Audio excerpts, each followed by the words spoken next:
ei pidanud ju tutistama kogu aeg. Ema valetas. Ma olen kogu aeg hea laps olnud, päriselt.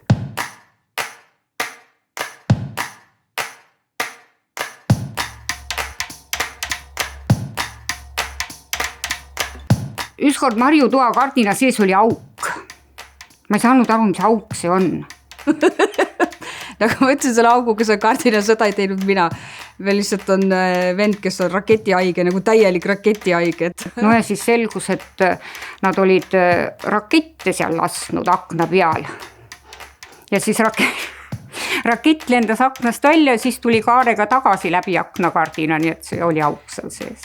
See oli minu tuba loomulikult, minu kardinat, tema arvas, et on lahe, et kui ta tõmbab raketti sealt sellest akna pealt, aga rakett otsustas, et ta teeb piu ja pani läbi kardina, siis mul oli kardinas nagu selline siksak, nii et see on kõik mu venna teela, mina olen alati hea laps olnud. Mina ei ole pahaldusi teinud.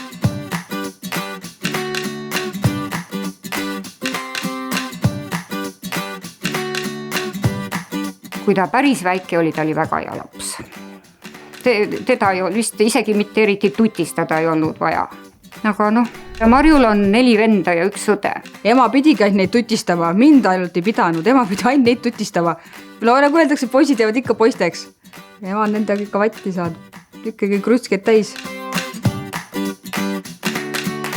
Marju on Koneskos töötanud juba 15 aastat ning pidanud selle aja jooksul väga mitut ametit. Nii staatorite mähkimise kui logistikaosakonnas.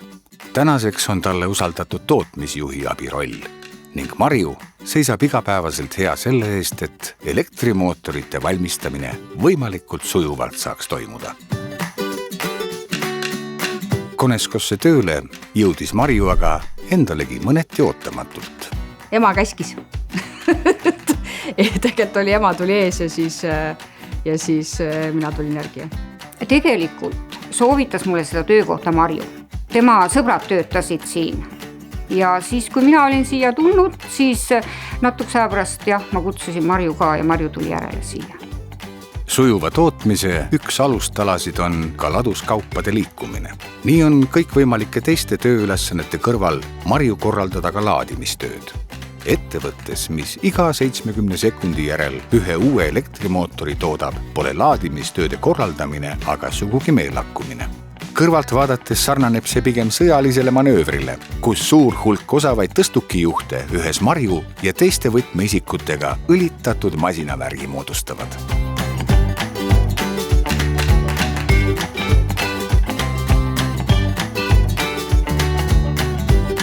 Kohas, kus tõrgeteta tootmise tagamiseks pole arvel ainult tunnid ja minutid, vaid suisa sekundid, tekib kiirematel hetkedel paratamatult ka pingeid. No kui minna nüüd alla tootmisse küsima, siis kindlasti ütlevad, et ma olen suurin nõiamõrg, keda nähtud on.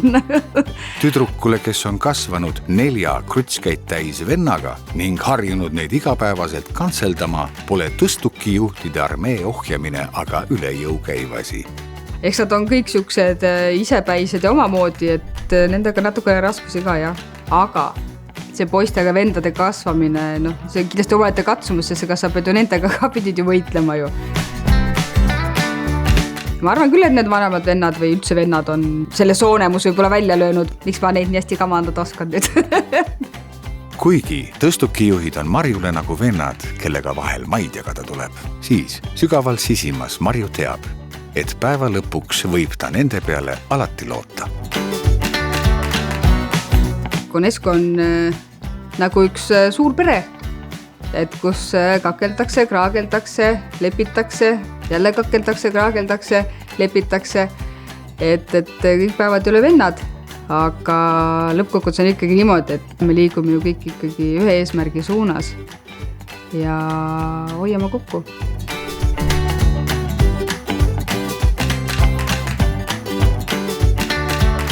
Lahe perekond. Huvitav perekond. Igaüks on oma moodi natuke metsa poole, aga meil on koos lahe. Tore. No Marju on kindlasti kolleeg, kelle tuleku sa kuuled juba kaugelt ära koridoris, sa tead, et see on Marju. Sest tema naer tuleb alati juba väga kõlavalt kaugele. Et Marju on hästi rõõmsameelne kindlasti. Julge olemisega, ütlemisega ja hakkaja naisterahvas. väga kiire mõtlemisega leiab kiirelt ka lahendusi probleemidele. Alati on naeratus suul ja alati väike huumor vestluses sees ja lihtsalt meeldiv on suhelda inimesega. Tema, ma arvan, see rõõmsameelsus ja lahe olemine ongi see, mis teeb temast hästi mõnusa kolleegi.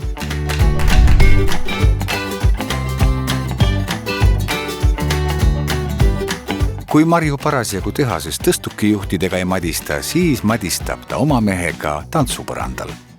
Vähemalt korra nädalas haarab Marju kaasa käevangu, et siis ühes külarahvaga kultuurimajas tantsu viihtuda.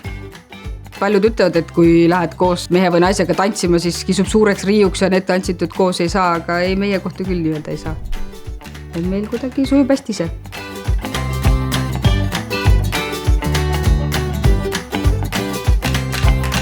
On inimesi, kelle jaoks klaas on pooltühi ja on inimesi, kelle jaoks klaas on pooltäis. Marju nende inimeste hulka ei kuulu. Tema klaas on alati ääreni täis. Mina võin täitsa pea püsti öelda, et unistused täituvad, sest minu unistused on ikka küll täitunud ja rohkemgi veel. Kui ma olin väike tüdruk, siis kui keegi küsis, et kelleks sina saada tahad, siis esimene vastus oli emaks ja teine vastus oli lehmalüpsjaks. Nii et kahjuks lüpsjat minust ei saanud, aga ema olen ma küll.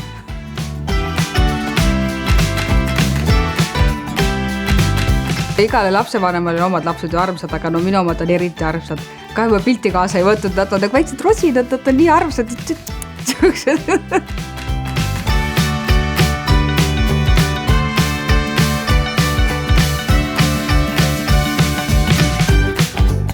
Kõik on nagu läinud kuidagi niimoodi, nagu on pidanud minema. Kõik need, mis ma olen läbi teinud oma elus üldse, kõik need rajad, siis see kõik on seda väärt, et ma olen jõudnud siia, kus ma olen.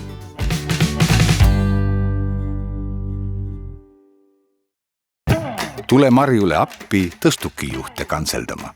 Tööpakkumised leiad veebist konesko.ee ja meie Facebooki lehelt.